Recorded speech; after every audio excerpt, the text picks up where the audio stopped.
रात के 10 बज रहे थे। हर रोज सन्नाटा था, लेकिन रात के इस सन्नाटे में गर्ल्स हॉस्टल से एक लड़की बाहर निकलती है। उसके सैंडल की खटखट की आवाज से वो सन्नाटा टूटता है।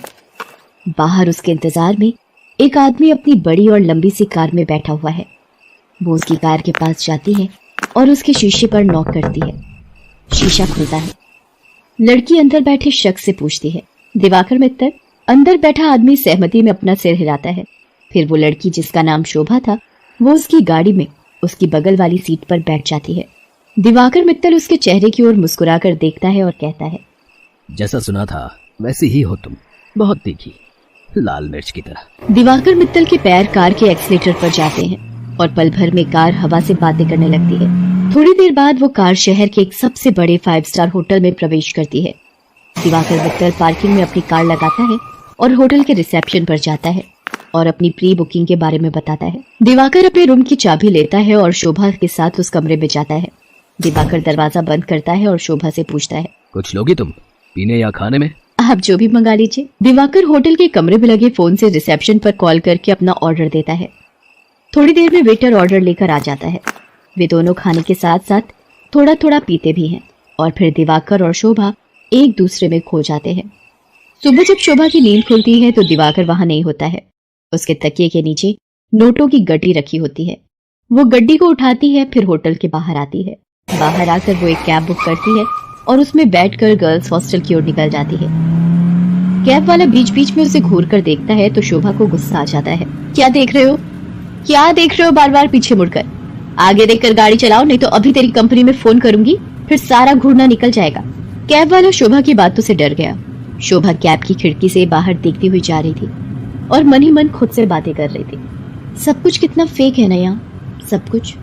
कौन आदमी कौन सा चेहरा लगाए घूम रहा है, किसी को पता नहीं है। मैं भी तो पिछले कई महीनों से एक नकली चेहरा लगाए घूम रही हूँ। सच कहूँ तो घिन आती है मुझे उस चेहरे से, दम घुटता है मेरा। लेकिन अब इस चेहरे के बिना मैं रह भी तो नहीं सकती। ये कहानी है जमालपुर की रहने वाली शोभा की। शोभा शहर के एक हॉस्टल में रहती है और इंजीनियरिंग की पढ़ाई कर रही है। वो 8 महीने पहले ही शहर आई है। शोभा के पिता दीनदयाल उससे बहुत प्यार करते हैं। उसे अब भी याद है जब वो ट्रेन में बैठकर शहर आ रही थी तो। क्या बाबा, आप इस तरह बच्चों की तरह रोएंगे तो मैं शहर कैसे जाऊंगी? क्या कहूँ शोभा, 5 बरस की थी तू जब तेरी अम्मा तुझे गोद में डालकर हमेशा के लिए हम सबको छोड़कर चली गई। तब से तुझे ही देखकर जिया है। जानती हूँ बाबा। सोचा था कि एक बार ही तुझे विदा करूंगा जब तेरी शादी होगी, लेकिन शादी के पहले ही। ये कहकर दीनदयाल शोभा को गले लगाकर फिर से फूट फूट कर रोने लगा। ठीक है बाबा, मैं नहीं जाती हूँ शहर, यही रहती हूँ आपके पास। लेकिन आप ही तो हमेशा जिद करते हैं कि तुम्हें खूब पढ़ना है, बहुत बड़ा आदमी बनना है। अब आगे की पढ़ाई गांव में तो नहीं हो सकती, तभी तो मैं शहर जा रही हूँ। ठीक है, मैं ट्रेन से उतर जाती हूँ। उसी समय ट्रेन की सीटी बजी। दीनदयाल जल्दी से ट्रेन से उतरा।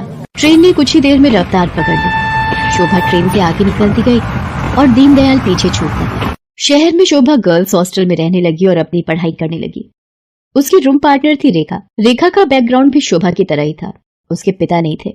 उसकी माँ दूसरों के खेतों में काम करती थी। बहुत कठिनाई से गुजर बसर होता था। एक दिन की बात है, शोभा कमरे की सफाई कर रही थी तो उसे रेखा के तकिए के नीचे से नोटों की गड्डी मिली। इतने सारे पैसे, ये यहाँ कैसे आए? रेखा उस समय नहा रही थी।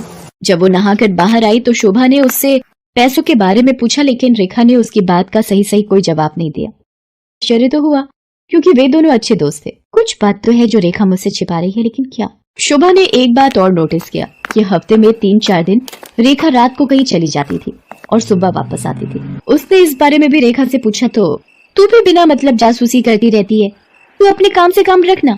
मैं कहाँ जाती हूँ, क्यों जाती हूँ, हर चीज का हिसाब देना जरूरी है क्या? ये जरूरी तो नहीं, लेकिन कल को हॉस्टल की वार्डन को पता लग गया कि तुम रात रात भर बाहर रहती हो तो क्या होगा? तुझे पता है ना वो कितनी स्ट्रिक्ट है। तो उसकी फिक्र मत कर, मैं संभाल लूंगी उन्हें। धीरे धीरे शोभा ने रेखा की लाइफस्टाइल में बहुत तब्दीली देखी। वो महंगे से महंगे कपड़े और जूते खरीदती, लेटेस्ट मोबाइल फोन रखती, उसका जब जो मन करता वो करती। शोभा उसकी लाइफस्टाइल से बहुत प्रभावित हो गई। शोभा ने बचपन से अब तक गरीबी ही देखी थी, इसलिए उसका भी मन करता कि वो भी नए कपड़े खरीदे, महंगे मोबाइल रखे उसका जो मन करे वो कर सके। रेखा देख, मैं तुझसे ये नहीं पूछने वाली कि तू ऐसी रईसों वाली लाइफस्टाइल कैसे जीती है, लेकिन मैं भी तेरी तरह जीना चाहती हूँ। मैं तंग आ गई हूँ एक एक पैसे के लिए तरसते हुए। पहले तो रेखा टाल मटोल करती रही, लेकिन फिर उसने सच्चाई बता दी कि वो एक कॉल गर्ल का काम करती है। उसकी बातों को सुनकर शोभा शॉक्ड रह गई और उसने कहा कि अगर ये बात वार्डन को पता लग गई तो? तू बड़ी भोली है रे शोभा। हॉस्टल की वार्डन को सब पता है, वही तो हमें दबाव डालकर भेजती है लोगों के पास। वार्डन की सारी सच्चाई जानकर शोभा एक बार फिर से चौंक गई। रेखा ने उसे ये भी बताया कि हॉस्टल की कुछ और लड़कियां ये काम करती हैं। शोभा को ये सब सुनकर अजीब तो लगा, लेकिन बेहतर लाइफस्टाइल के चक्कर में वो अपने सम्मान का सौदा करने के लिए तैयार हो। मैं इस गंदे दलदल में फंस गई हूँ। हालांकि इस दलदल ने मुझे बहुत सारी वो चीजें दी जिसके लिए मैं तरसती थी, लेकिन मैंने अपनी मासूमियत खो दी है, मैंने अपनी शांति खो दी है, मैंने अपनी पवित्रता खो दी है। बाबा को कितनी उम्मीद थी मुझसे, और मैं क्या करने लगी मैं। शोभा की आंखें भीग गई थी। वो अब ये काम नहीं करना चाहती थी, लेकिन हॉस्टल की वार्डन उस पर बार बार दबाव डाल रही थी। देख शोभा, जल में रहकर मगर से बैर मत कर, और हाँ, ये सती सावित्री बनने का नाटक छोड़ और जो बोलती हूँ वो कर। शोभा ने वार्डन को फिर से इनकार कर दिया। गुस्से में वार्डन ने उससे कहा, देख शोभा, तेरा इनकार तेरे भविष्य के सारे रास्ते बंद कर देगा। मेरी एक शिकायत पर कॉलेज से भी तुझे निकाल दिया जाएगा, और तुझे मैं इतना बदनाम करवा दूंगी कि इस शहर तो क्या, तू कहीं भी किसी को मुंह दिखाने के लायक नहीं रहेगी। शोभा उस रात हॉस्टल से निकली तो जरूर, लेकिन उसने कुछ तय कर लिया था। वो हॉस्टल से निकलकर सीधा पुलिस स्टेशन पहुंची और इंस्पेक्टर नाज़नीन को हॉस्टल और वार्डन की सारी सच्चाई बता दी। शोभा की बात सुनकर नाज़नीन शॉक्ड रह गई। शर्म आ रही है मुझे तुम पर और उन सभी लड़कियों पर जो अच्छी लाइफस्टाइल के चक्कर में शॉर्टकट अपनाती हैं और अपने सम्मान का सौदा करती हैं, और तुम जैसे मासूम लोगों का फायदा तुम्हारी वार्डन जैसे लोग उठाते हैं। मुझसे बहुत बड़ी गलती हो गई इंस्पेक्टर नाज़नीन। मुझे खुशी है कि तुम्हें अपनी गलती का एहसास तो हुआ, लेकिन ये गलती कोई और न करे और तुम्हारी वार्डन किसी और का फायदा न उठाए। इसके लिए इस पूरे रैकेट को तोड़ना पड़ेगा।